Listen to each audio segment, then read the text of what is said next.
अकाल सूखा कि इतने में ही सब जीव जंतु मनुष्य शरीरधारी बहुत मर जाते हैं। भयंकर सूखा, गर्म वायु, तपती हुई, बचना मुश्किल है। उसी के घर्षण से दावानल, बड़े बड़े वनों में आग लग जाती है। पानी बूंद नहीं, न तालाब में, न कुआं में, न सरोवर में, न सरिता में, सब उष्ण ताप से सूख जाता है।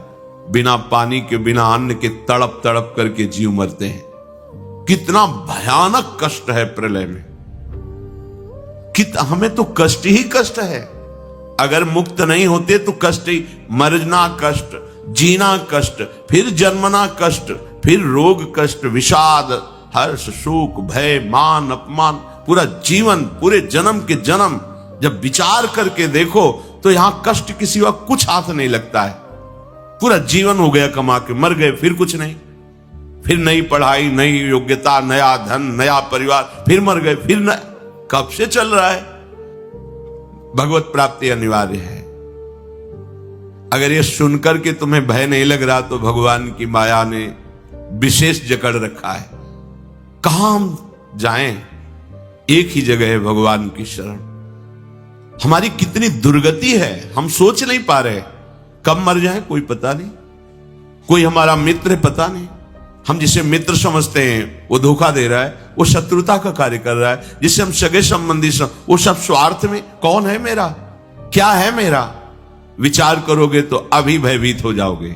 और भयभीत होना मंगल है, क्योंकि जो शभीत आवा शरणाई, रखियो ताहि प्राण की नाई। यदि भयभीत होकर भगवान की शरण में चले जाओ तो भगवान जैसे अपने प्राण बहुत दुलारे होते हैं, ऐसे शरणागत का दुलार श्री भगवान करते हैं। एकमात्र हमारे बचने का उपाय भगवान के वचन से समझ लीजिए। वो कह रहे मामेव ए प्रपद्यन्ते माया में ताम तरन्ति।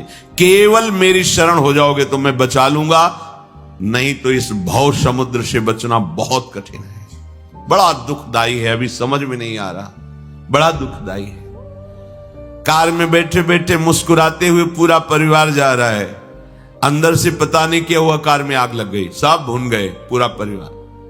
प्रतिपल भय, प्रतिपल दुख, प्रतिपल अशांति, मृत्यु हमारे सिर पर सवार रहेगी जब तक भगवान नहीं मिल जाते।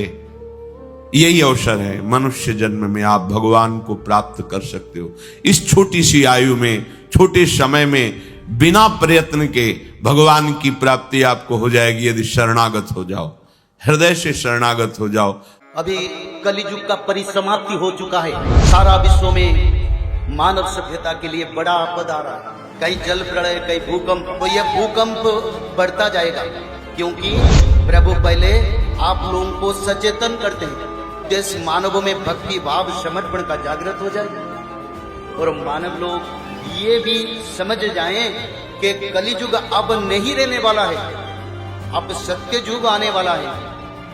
तो हमको क्या करना है, कैसे हम सत्य युग का मानव बनेंगे? तो सत्य युग का मानव बनने के लिए रोज त्रिकाल संध्या, श्रीमद् भागवत महापुराण पठन, 16 नाम 10 अवतार, दुर्गा माधव स्तुति, माधव नाम भजन, जो मनुष्य लोग इसको करेंगे वही लोग सत्य युग के मानव। और सत्य युग के मानव बनने के लिए हमको ये करना जरूरी है